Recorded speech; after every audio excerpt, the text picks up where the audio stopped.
आए? नहीं जी, वो तो कुंवारी थी जी। आप नहीं लाए हो? हाँ जी। अच्छा अच्छा, तो ये कुंवारी लड़की का काहे जीवन खराब कर दिया तुमने? गुरुजी अपने आप ही चली गई दूसरे का। दूसरे के साथ? हाँ जी, वो करने तो पहले, तलाक देने तो पहले। तो किसके साथ चली गई? राधे राधे मेरे प्यारे भक्तों। आज के इस मंगलमय प्रश्नोत्तरी में आया हुआ यह आदमी ने महाराज जी से कहा कि महाराज जी, एक नहीं दो नहीं बल्कि मैं 3 शादियां करना चाहता हूँ, क्योंकि मेरे छोटे छोटे बच्चे हैं। मेरी पहली पत्नी भाग गई, दूसरी पत्नी मर गई। इस पे महाराज जी क्रोधित हो उठते हैं। यह वीडियो बहुत ही मजेदार होने वाला है भक्तों। देखने के लिए वीडियो में आगे तक बने रहिए। राधे राधे। राधे राधे गुरुजी। जी जी। मुझे 15 साल हो गए जी आपकी, 15 साल हो गए जी आपकी कथा देखता हूँ। अच्छा जी, 2 साल हो गए मैं यहाँ आने के बारे में सोच रहा जी। बस कभी किसी से पूछू जी, मैं पढ़ा लिखा तो हूँ नहीं जी, मुझे ट्रेन का नहीं पता था जी। कई जनों तो मुझे कहा भी, मैं भाई मेरे साथ चलो, करा मैं ही दे दूँगा। जी। वो मेरे साथ कोई होया नहीं जी, 4 दिन हो गए मैं आज प्रश्न क्या है आपका? आए हुए ना जी। प्रश्न क्या प्रश्न यह है जी, घर की समस्या है जी बहुत तकड़ी। क्या समस्या है? घर वाली एक तो तलाक दे के चली गई थी जी। आपकी घरवाली जी। तलाक दे के कहाँ चली गई? अपने घर चली गई थी जी। अच्छा, तो आपको तलाक क्यों दे दिया? चली गई थी जी, बस वह जाती रहती जी, वैसे माड़ी माड़ी झगड़े में जी अपने आप ही चली जाती जी अपने घर। तो झगड़ा होता है, चली गई घर पर। हाँ जी। तलाक दे के काहे चली गई? अपने घर चली गई जी। तो तलाक क्यों दे दिया आपको? दे दिया जी, बस समय। तो आपने ले भी लिया? हाँ जी। तो आप लेते ना, वो देती रहती, आप ना लेते? क्या करे जी, 2-3 साल अपने घर ही बैठी रही और वह अपने आप ही चली गई दूसरे का। अरे चली गई, आ जाती, तुम लिए क्यों तलाक? गुरुजी अपने आप ही चली गई दूसरे का। दूसरे के साथ? हाँ, वो करने तो पहले, तलाक देने तो पहले। तो किसके साथ चली गई? वह और दूसरे का चली गई जी। कौन था वो दूसरा? मन का था जी, पास का ही जी, उनके गांव के पास का ही। तो कितनी उम्र में भाग गई? वह कम से कम 8-9 साल हो लिए जी। अरे जब भागी तब उनकी उम्र क्या थी? की उम्र ऐसी होगी जी 30-35 साल की जी। मेरी भी 40 साल की होगी जी। 40? जी। बच्चे हुए? बच्चा फिर दूसरी आ गई जी। आपकी? जी, उस पर 3 लड़की होगी जी। आप लोग ये अदला बदली करते रहते हो, जाओ फिर आओ, जाओ फिर आओ। जी। आप किसकी उठा के ले आए? है जी। आप किसकी वाली उठा के ले आए? जी, करवा दिया था जी एक ने। किसने? अब बच्चे नहीं हैं, बच्चे हो जाएंगे जी। भाई आपकी कोई और ले गया? जी। आप किसकी ले आए? नहीं जी, वो तो कुंवारी थी जी। आप नहीं लाए हो? हाँ जी। अच्छा अच्छा, तो कुंवारी लड़की का काहे जीवन खराब कर दिया तुमने? नहीं जी, वो तो गुजर गई जी। कौन? वही जोन सी आई थी तब जी। कुंवारी को लाओगे, तुम बुढ़े हो तो गुजर ही जी, जाए। 3 बच्ची जी, 3 बच्ची हो गई थी जी। वह जप्पे में मर गई थी जी। 3 बच्ची हो गई इसलिए मर गई? जी। क्यों? हाँ जी, मर गई, जप्पे मर गई थी जी। अच्छे से रखते, प्यार से रखते तो ना मरती? प्यार थी तो रखे थे। अच्छा जी, मुझे समस्या यह बात आ गई जी। आपकी पहली पत्नी भाग गई, जी। दूसरी पत्नी मर गई जी। प्रश्न क्या है ये बताओ? प्रश्न ये है जी, ये क्या करे जी, मैं जरा सी बच्ची है और माँ पड़ी मराऊ, माँ भी मराऊ पड़ी जी। माँ? जी, मम्मी। तो हाँ जी। तो आप तीनों बच्चों को पढ़ा लिखा के योग बनाओ। किकर बनाऊंगे जी योग? केला रह गया जी, मैं उनसे कमा कर ला कर दूंगा जी, उन्हें शिक्षा दूंगा जी गुरु जी। भाई पढ़ाओ लिखाओ, योग बनाओ, तुम्हारी जिम्मेदारी है, तुम पिता हो ना जी। तो उनको पढ़ाओ लिखाओ। अब ना करना शादी जी। और करोगे? नहीं जी, उनके बारे में तो सोचना पड़ेगा गुरु जी। अरे तो उनको पढ़ाओ लिखाओ ना। नहीं, कौन लिखाओ पढ़ाओगा जी, ये सोचा जी उनका चरित्र बच जा जी, इस तरह तो बेकार हो जाएंगी लड़कियां में। ये तो लड़कियों को पढ़ा लिखा के योग बनाओ, काहे बेकार हो जाएंगी? एक तो 6 साल की जी, एक 4 साल की, एक 2 साल की है जी। बता। तो अब आप क्या चाह रहे हो? तीसरी लाना? उन्हें पाल लेना तो चाहिए जी कोई। मतलब तुम तीसरी की तैयारी कर चुके हो हैं? जी। मतलब तुम तीसरी की तैयारी कर चुके हो हैं? जी। उनसे पूछने आए हो? जी। क्या पूछना है? पूछना जी, इसने संघर्ष ने खत्म करो जी। यू पहली चली गई थी, वह दूसरी मर गई, उनका सुनो, जो बच्चियों ने पहली, कर जो पाला पहली है थी आपकी, जी। जो पहली थी ना, जी। उसको ही ले आओ वापस। वह जाती क्यों जो आती तो वह? क्या चाहते हो अब? अब ये मैं चाहूँ जी, अब कोई आ जा अपने उनसे शिक्षा लिखावा पढ़ावा उन्हें। तो यहाँ ढूंढने आए हो क्या वृंदावन में? है जी। कि कोई मिल जाए तो यहाँ ढूंढने आए हो? भगवान के दरबार में कसर है जी किसी चीज की? नु बताओ। तो मिला कोई? भगवान के दरबार में तो किसी चीज की कसर नहीं है। मतलब तुम बुढ़ापे में, मन तुम्हारा भगवान में नहीं जा रहा, तुम लोग यहाँ ढूंढने में लगे हो? है जी। नहीं, हैं? व्यवस्था है जी, या तो था है? हाँ जी, क्या व्यवस्था है? ये व्यवस्था है। आपके बच्चे हैं जी, में उनके व्यवस्था के मारो कह रहा जी। तो तुम दूसरी वाली को मार काहे डाले? है जी। काहे मार डाले? तो ये भी है कि आप उनको पढ़ा लिखा के योग्य बनाओ और तुम भजन करो। ये भी तो भगवान की मर्जी से हम बोल रहे हैं। ये नहीं मानोगे? जी। बस शादी वाली बात मानोगे? नहीं जी, ये सवाल है जी, उन तब बच्ची जो हिम्मत कैसे पाल सकूँ जी उन्हें? पालो, पिता हो, पालो पोसो, मस्त हमारे डॉक्टर साहब बताओ कुछ इनको। पढ़ने की तो नहीं जी मेरे पे में। हाँ मैंने कहा यहाँ मैं निशब्द हूँ, क्योंकि आपने खुद ही समझ लिया सारा कुछ। सब ये वृंदावन भगवान को पाने नहीं आए हैं, धर्मपत्नी ढूंढने आए हैं। सही है। और आपने बिल्कुल सही सलाह दी, पहले वाली को वापस ले आओ। पहले उसी को वाली को माफी ले मांग आओ लो ना। मना पछा के, और अब शादी वादी ना करना, तुम किसकी जिंदगी बर्बाद करोगे अब तीसरी। अब भजन करो भगवान का। जी हाँ भजन करो मस्त जवानी में बुढ़ापा किसने देखा। स्वामी जी आइए। श्रीमन्नारायण। जय श्रीमन्नारायण। चरणों में प्रणाम। खुश रहिए। आज से 4 साल पहले मैं आपके पास आई थी, जब मैं छोटी सी थी। जी तो मैंने आपसे बोला था कि मैं भागवत कथा पढ़ना चाहती हूँ और भागवत कथा करना चाहती हूँ। जी जी। आज मैं भागवत और राम कथा दोनों करती हूँ। वाह। बट अभी मेरा जो कथा है वो अभी सारे पोस्टपोन्ड हो गए हैं, ठंडी में होंगे कथा। ठीक है। तो मेरा ये दिक्कत आ रहा है, वृंदावन में मैं रहती थी अभी अंकल आंटी के साथ पे। कौन अंकल? वो पंजाब के थे, उनके साथ में रहती थी। अब वो किसी कारणवश वो पंजाब जा रहे हैं और ये नहीं पता कब आएंगे वो। जी। तो मैंने पिताजी को ये बात बताई, तो पिताजी बोल रहे हैं बेटा रेंट पे तो मैं तुम्हें रहने नहीं दूंगा। तो मैंने कहा पिताजी एक लास्ट मौका दो, मैं गुरुजी से बात करके देखूंगी वो क्या बोल रहे हैं। तो पिताजी के पास रहो, पिताजी के साथ रहो। गुरुजी बात तो सुनिए। हाँ सुनाओ। मैं वृंदावन रहना चाहती हूँ क्योंकि मैं प्रेम करती हूँ राधा रमण जी से और मैं उनको छोड़ के जाना नहीं चाहती हूँ। तो आप कुछ बताइए कि मैं तो जिससे यहाँ भगवान रह से सकूं। देखो, घर में रह के भी तो भगवान से प्रेम हो सकता नहीं है। वो तो बात ठीक है गुरुजी, वही बात ठीक है। नहीं ठीक है वो बात, लेकिन मैं यहाँ रहना चाहती हूँ। मैं दो तीन बार यहाँ आई।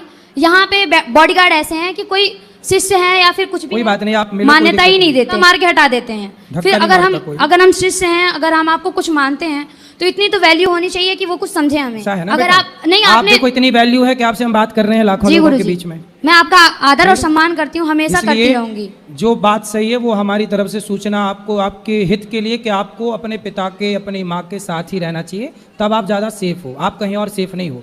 ये तो लेकिन आप भी वृद्धाश्रम तो है। यहाँ पिता हैं। यहाँ ये वृद्धाश्रम है। नहीं, यहाँ हम बात वृद्ध ठीक- माओं की सेवा करते हैं। हम वृद्ध माओं की सेवा करेंगे या फिर आपकी रहेंगे, हमें फिर आपका ध्यान करना पड़ेगा, आपकी सेवा में भी लगना पड़ेगा। इसलिए हमें स्वतंत्र रहने दो वृद्ध माओं की सेवा के लिए, नहीं, और आप मुझे अपने आप- पिता के पास रहो। वो बात ठीक है, लेकिन कुछ तो करिए, कुछ रहने दो हमें, आप अपने पास रख लो। आप अपने पिताजी को ले आओ, हम उनसे बात करेंगे वो क्या चाहते हैं। हेलो महाराज जी राधे राधे। जी। पूछना अच्छा नहीं लग रहा है कि मैं पूछूं, लेकिन कुछ लड़कियां ऐसी होती हैं जो राधा रानी की, कृष्ण जी की पूजा तो करती हैं, मतलब बहुत हद तक करती हैं, लेकिन ऐसा देखा है मैंने कि मतलब उनके कुछ विचार है वो बहुत अच्छे नहीं रहते। मेरे साथ भी 2 बार ऐसा हुआ है। मैंने 2 बार मतलब मेरा मतलब कुछ ज़्यादा है तो मैं कृष्ण जी को मानता हूँ, थोड़ा ज़्यादा मानता जी। हूँ, तो मैं लड़कियों से पहले तो दूर रहता हूँ, लेकिन काफ़ी हद तक कुछ ऐसी मिलती हैं जो मतलब पूजा तो करती हैं, दोस्त बन जाते हैं, फिर धीमे से वो लोग धीमे धीमे धोखा दे देती हैं। फिर मतलब उनका एक अलग नेचर सामने आता है कि लगता है बताओ वो भगवान को मान रही थी, वो ऐसा कर रही हैं, तो औरों से फिर मैं क्या सोचूं। तो खुद को दूर तो रखा हूँ इस समय, लेकिन अंदर से लगता है कि बताओ ऐसी लड़कियां पड़ी आज के टाइम पे कि मतलब जो भगवान को मानती हैं वो मतलब अगर अपने आप को इतना सीरियस नहीं ले, मतलब किसी को भी लेके, तो भगवान को सीरियस कैसे ले रही हैं। पहले आप अपने आप को सीरियस लो, मैं तो लिए हूँ, और अपने को सीरियस लो, और लड़कियों के चक्कर में पड़ काहे रहे हो ये बताओ। मैं नहीं पढ़ा हूँ ना, वो खुद से डायरेक्ट आती हैं सब कुछ, क्या बोलूँ मैं तो आपको डायरेक्ट आके आपको कहती हैं कि आप हमारे अपने हो, ऐसा बोलती है? यस हुआ है। कहते हो कुछ नहीं, मैं बोलता हूँ ठीक है दोस्त रहते कोई बात नहीं, बाकी ऐसे अपना- देखो, ऐसा है ना, सूप न खा भी गई थी राम जी से कहने आई हाँ लव जी। यू, मैं आपसे बहुत प्यार करती हूँ। तो क्या राम जी ने सूप न खा के ऑफर को स्वीकार किया? नहीं उधर उन्होंने फिर नहीं किया। जब राम जी ने सूप न खा के ऑफर को स्वीकार नहीं किया, तो आपने भी सूप न खा के ऑफर को स्वीकार क्यों कर लिया? अब वो कर तो- लिया तो परेशान होना। वो तो मतलब रावण की बहन थी, अब यहाँ पे कोई कृष्ण जी को अपना बता रहा है और राधा रानी की पूजा कर रहा अरे है। तो सूप न खावी तो राम को अपना बता रही थी, तो सम पुरुष न मोसम नारी, आप बहुत सुंदर हैं, राम को अपना कह रही थी। अब क्या बोल सकता हूँ मैं सोचता हूँ इसलिए कि- हाँ, हाँ। अपने माँ बाप से प्रेम करो, माँ पढ़ाई बाप लिखाई से तो करो, मतलब बहुत प्रेम है, मेरी माँ और भी जानती पढ़ाई है। लिखाई करके अपने को काबिल बनाओ। ये लड़की वड़की के चक्कर में ना पड़ना, बर्बाद हो गए लड़के, जिन जो पढ़े सब बर्बाद हो गए। लड़की चक्कर में पढ़ा नहीं हूँ, लेकिन उनकी मतलब क्या बोलूँ ऐसी मेंटालिटी क्या होती है, या तो भगवान को ना मानो अगर ऐसा ही कुछ करना है मेरे हिसाब से तो। अब भगवान को मानने के बाद अगर किसी लड़के के साथ आप बुरा कर रहे हो, अपने माँ बाप के नेचर के साथ आप खेल रहे हो, तो वो भी तो एक तरह गलत है। मैं अपनी माँ, मेरे पापा आज से 5 साल पहले चले गए, आज 5 साल तक अपनी फैमिली को मैं देख रहा हूँ, मेरी 2 बहनें और मेरी माँ है। जी।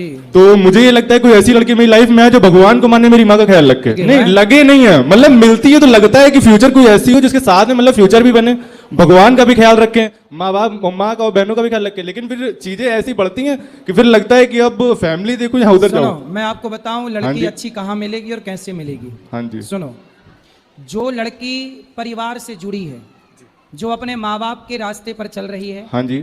जो जिसके भीतर लाज शर्म है, जी जी। जो स्वयं की बातें, स्वयं के विवाह की बातें ना करे, हाँ जी। अपने से किसी लड़के को ऑफर ना दे, जी। अपने से आगे ना बढ़े, ऐसी लड़कियां समाज में आदर्श लड़कियां बस मानी जाती ऐसी लड़की तो वो बताती तो बहुत है, मैं अपनी हैं। तो माँ के सुनो, लिए कर रही ऐसी हूँ। लड़की आप ना ढूंढ पाओगे। नहीं, हम तो नहीं ढूंढेंगे, मुझे पता है। आप अपने माता पिता को बोलो, वो ढूंढ के लाएंगे आपको। अरे आजकल तो मेरे दोस्तों की शादी हो रही है, उनका ही पता चल रहा है लड़कियां कैसी मिलती हैं, हर एक महीने में तलाक। मैं मतलब कोई बताऊं, मेरे ही कुछ की फैमिली में लव मैरिज होने के बाद उनकी आज तक पटरी नहीं खा रही, जहां अरेंज मैरिज है वहां भी नहीं खा रही, वो छोड़ के तलाक, 1 साल बीता है तलाक हो गया। सही, यही चल रहा पूरी तो हर दुनिया जगह में। यही है। पूरी दुनिया में सबसे अधिक तलाक के केस अब भारत के हैं। भारत के यहाँ ब्रांडेड लड़कियां पैदा ही नहीं हो रही हैं लगता है। ये मुझे भी लग रहा है, चाइना खत्म। मॉडल पैदा हो रही हैं। सब खत्म है।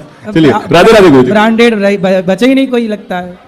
पर राधे आप राधे। लाना ब्रांडेड ढूंढ ढांड के। मैं लाऊंगा, नहीं तो फिर प्रेमानंद जी के पास जाऊंगा, वहीं बैठूंगा, खत्म है। हाँ, साधु पर साधु बन जाना। मम्मी का ख्याल रख लूं जब तक रख सकता हूँ, बस खत्म। शादी नहीं करोगे? नहीं करूंगा, अगर नहीं तो बेकार है फिर ना लाइफ, कोई ब्रांडेड मिल जाए तो कर लेना। फिर तो बनती है। ठीक है, आपसे एक सवाल पूछना है। पूछो। कि हम डेली पूजा पाठ करते हैं, सुबह में आधा 1 घंटा करता हूँ, जी। लेकिन कभी कभी पूजा पाठ करते समय मन में गंदे ख्याल क्यों आते हैं? आने दो, ख्यालों का क्या है, आने दो। नहीं, उस समय बहुत ही खराब लगता है कि कोई बात नहीं, गंदे ख्याल इसलिए आते हैं कि जब आप पूजा पाठ करने बैठते हो तो गंदे ख्याल आते नहीं है।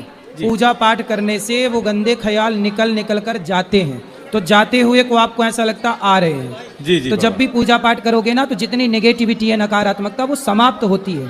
तो उससे आप लोगों को लगता है कि आ रहे हैं। जी पूजा बाबा। पाठ करने निरंतर करते रहो, ये सब खत्म हो जाएगा कचरा। ठीक, धन्यवाद बाबा। जैसे गिलास में पानी है, गंदा पानी है, आप अच्छा पानी डालते रहो, अपने आप उसका गंदा पानी हट जाएगा। जब आप बुरे विचारों में अच्छे विचार डालते रहेंगे, अपने आप बुरे विचार समाप्त हो जाएंगे, अच्छे विचारों का बोलबाला हो जाएगा। धन्यवाद, राधे राधे बाबा। खुश रहिए। मैं सीहोर से मीडिया से हूँ, स्वदेश न्यूज से। जी। जब जब सच्चाई की खबर हम चलाते हैं, जब जब हमारे ऊपर राजनीतिक दबाव, मतलब हम कुल मिला के निष्पक्ष काम ही नहीं कर पा रहे हैं गुरुदेव। क्या निष्पक्षता चाहिए, किस तरह की आप चलाते हैं? अधिकतर तो भ्रष्टाचार की चलाते हैं, लेकिन कहीं ना कहीं नेता अभिनेता और इतने फोन आ जाते हैं कि अब उनका माने तो भी दिक्कत, यानी नहीं माने तो भी दिक्कत। क्या करना चाहिए? अब ये देश का दुर्भाग्य है ना कि हमारे देश में भ्रष्टाचार इतना है कि सब लोग लगभग उसमें लिप्त हैं। अब जो भ्रष्टाचार के खिलाफ आवाज उठाए, उस पर दबाव तो बनाया जाता है, ये बात सही कह। तो गुरुदेव मतलब यह मेरे को ये काम छोड़ देना चाहिए कि करना नहीं, चाहिए? अच्छी बात करते रहना चाहिए। भीष्म पितामह चुप थे, इसलिए महाभारत हुआ। भीष्म पितामह को वहां दुशासन का विरोध करना था। हमेशा अच्छे लोगों को आवाज उठानी चाहिए। आप जैसे अच्छे लोग हैं तो उठाओ आवाज। गुरुदेव, ये मेरी धर्मपत्नी। गुरुजी जी जी, पहली बार आई हूँ, पर मुझे यहाँ बहुत अच्छा लगा। आपकी सारी व्यवस्थाएं बहुत अच्छी हैं, अति उत्तम है। और मेरा पूरा परिवार भी श्याम बाबा का दीवाना है। तो मैं ये चाहूँगी कि इस भूमि पर आकर जो मुझे खुशी प्राप्त हुई है वो सभी को हो। तो बहुत बहुत धन्यवाद, और मुझे बहुत ही अच्छा लगा। आपके लिए मेरा सादर नमन, और जो आपके साथ बैठे हैं उनके लिए भी मेरा सादर नमन। अब हम बात करेंगे हमारे आचार्य श्री मनीष जी से, और जो भाइयों के कैसे स्वस्थ रह सकते हैं, बिना हॉस्पिटल गए कैसे स्वस्थ रह सकते हैं।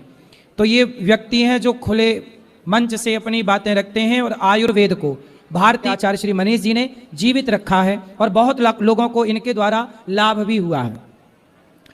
हमारे आचार्य जी के लिए सुंदर तालियां, बहुत बहुत स्वागत। राधे राधे मेरे प्यारे भक्तों, महाराज जी के आश्रम में आज एक व्यक्ति ने अपनी समस्या को लेकर पहुंचा। उसने बताया कि उसकी पहली पत्नी तलाक देके चली गई है, दूसरी पत्नी से भी 3 बच्चे हुए, पर वह भी उसे छोड़कर चली गई।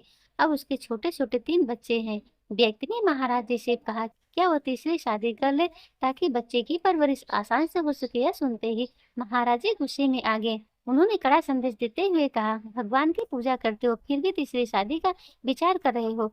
अब दूसरी तुम्हारी उम्र हो चुकी है, बच्चों को पढ़ाओ लिखाओ और योग्य बनाओ, भगवान में मन लगाओ, तीसरी शादी का सोचो भी मत। हालांकि व्यक्ति महाराज जी की बात से पूरी तरह सहमत नहीं दिखा, लेकिन महाराज जी ने साफ शब्दों में दोहराया कि जिम्मेदारी निभाओ ही सच्ची भक्ति होती है। अगर यह वीडियो पसंद आए तो वीडियो को लाइक, चैनल को सब्सक्राइब, कमेंट में राधे राधे लिखना न भूलिए। राधे राधे।